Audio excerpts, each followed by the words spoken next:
Channel केवल मनोरंजन के लिए है। हम किसी भी तरह की अंधश्रद्धा को बढ़ावा नहीं देते।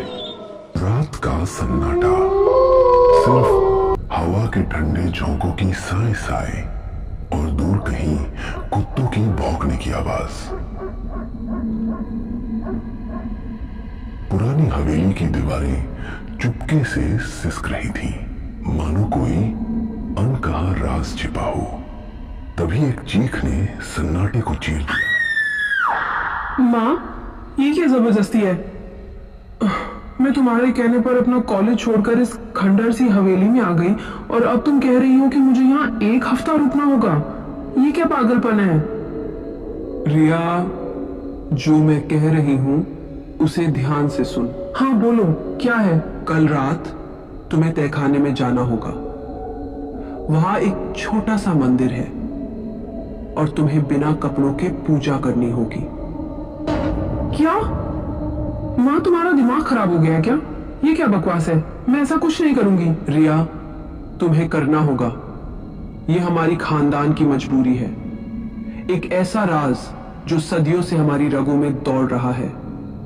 माँ, बस करो ये रहस्य की बातें। तुम बार बार यही कह रही हो, लेकिन बताती क्यों नहीं कि आखिर माजरा क्या है? रिया बेटा, अगर हमें इस अमीरी में रहना है तो तुम्हें ये करना ही होगा। अगर तुमने मना किया तो हमारी हालत पहले से भी बदतर हो जाएगी। कुछ समझने की कोशिश करो। अब सब कुछ तुम्हारे हाथ में है। क्यों माँ, क्यों करना होगा मुझे ये सब? साफ साफ बताओ, सच क्या है? मुझे अब और अंधेरे में नहीं रहना। रिया, वो तहखाना, वो मंदिर, वो सिर्फ पूजा की जगह नहीं है।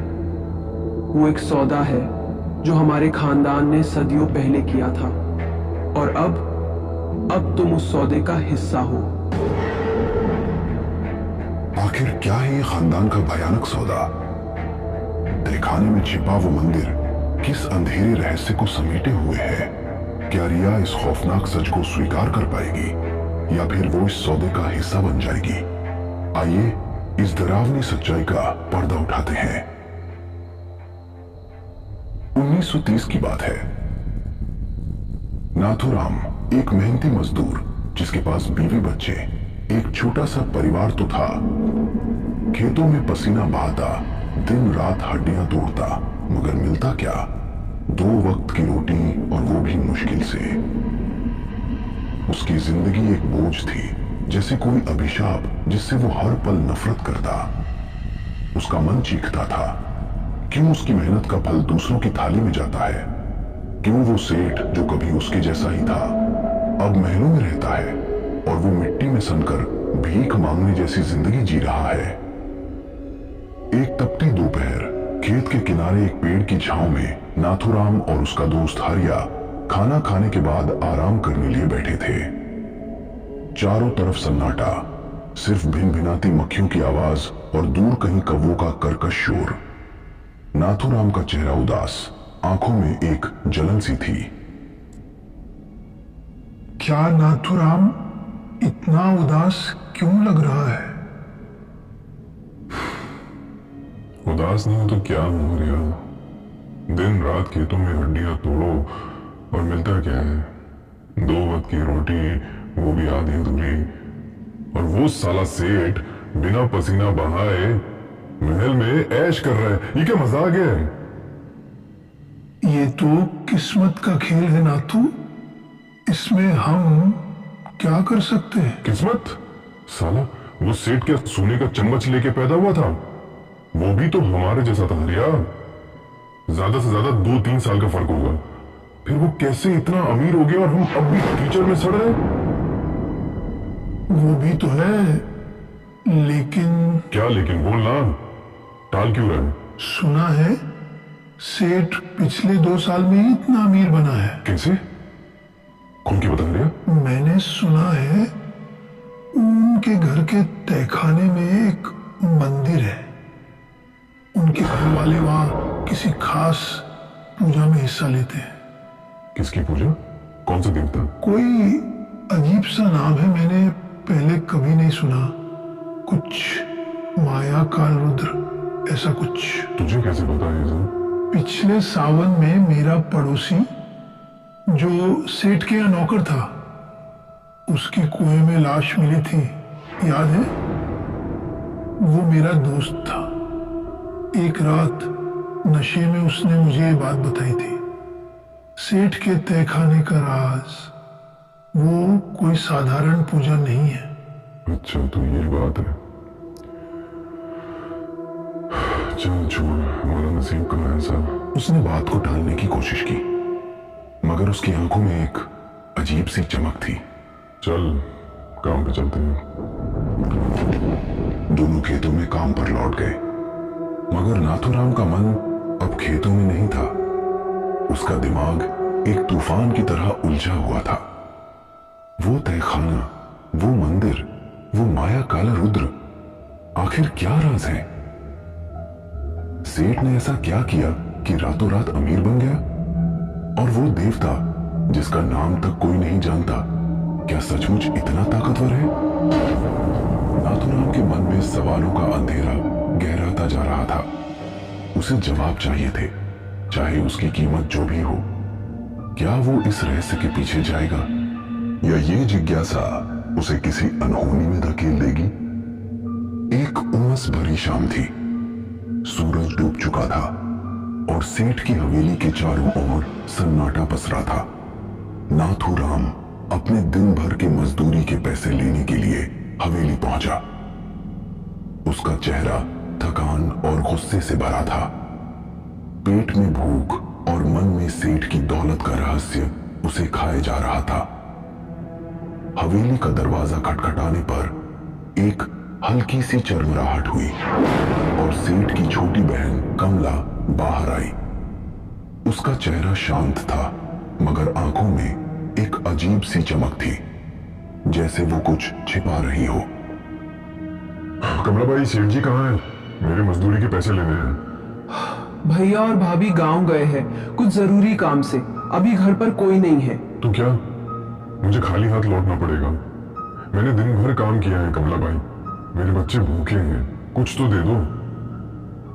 उसने एक पल के लिए नाथूराम को घूरा, फिर धीमे से बोली, ठीक है, थोड़ा रुको, मैं गोदाम से अनाज ले आती हूँ।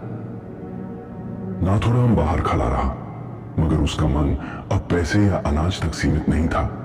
तहखाना, माया काल रुद्र और सेठ की रहस्यमयी दौलत, यह सब उसे अंदर खींच रहा था। उसने चारों तरफ देखा, कोई नहीं था। मौका था। वो चुपके से हवेली के भीतर कदम रखने लगा। तभी उसकी नजर एक पुराने लकड़ी के दरवाजे पर पड़ी। वो तहखाने का दरवाजा था। उसका हाथ दरवाजे की कुंडी की ओर बढ़ने ही वाला था कि तू अंदर क्यों आ? ये अनाज ले और बाहर निकल अभी। माफी कमला भाई, मैं बस यूं ही। यहाँ कोई यूं ही नहीं घुसता नाथू, ये हवेली तेरे लिए नहीं है। ले ये अनाज और जा, वरना। हाँ हाँ माफी भाई, मैं जाता हूँ। उसने बोरी उठाई और जल्दी से बाहर की ओर बढ़ा, मगर पीछे मुड़कर उसने तहखाने के दरवाजे को एक आखिरी नजर दी।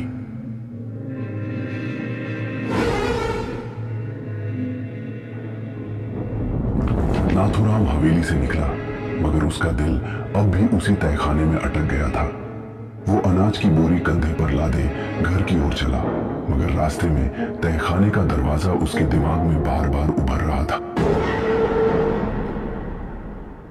रात गहरी थी। खाना खाकर वो चारपाई पर लेटा, मगर नींद उसकी आंखों से कोसों दूर थी। उसके मन में एक लालच जाग रहा था। यही मौका है नाथू, अगर तूने वो राज जान लिया तो तेरा भी वही रुतबा होगा जो सेठ का है। आखिरकार वो बेचैनी हावी हो गई और नाथूराम चुपके से गहरी रात में सेठ की हवेली की ओर निकल पड़ा।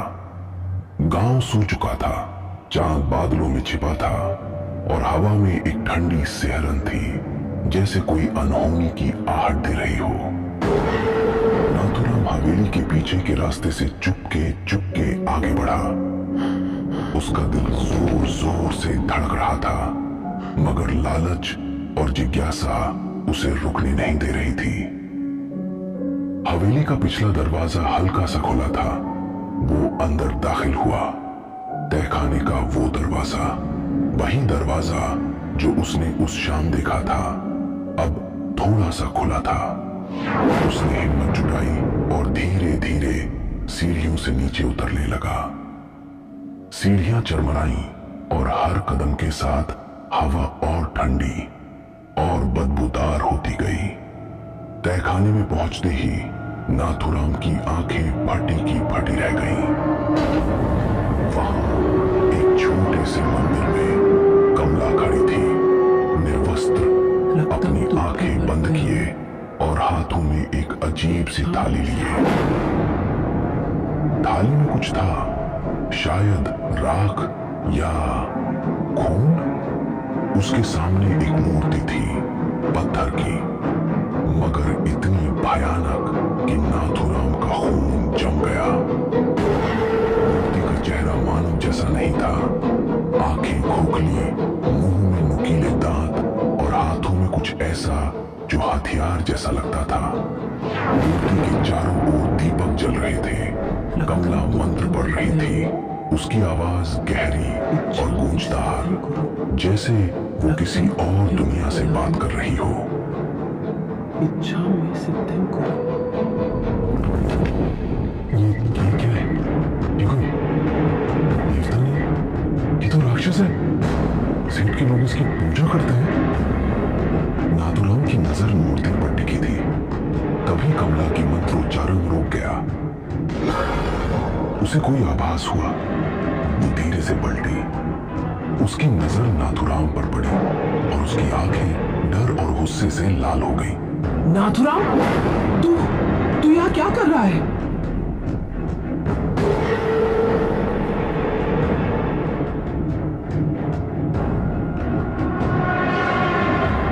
नाथूराम ने उसे फौरन उठाया।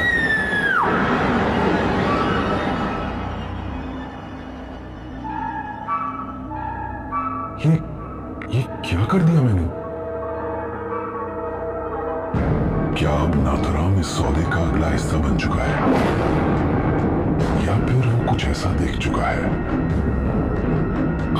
जिससे अब वापस लौटना मुमकिन नहीं? जवाब मिलेगा अगले भाग में।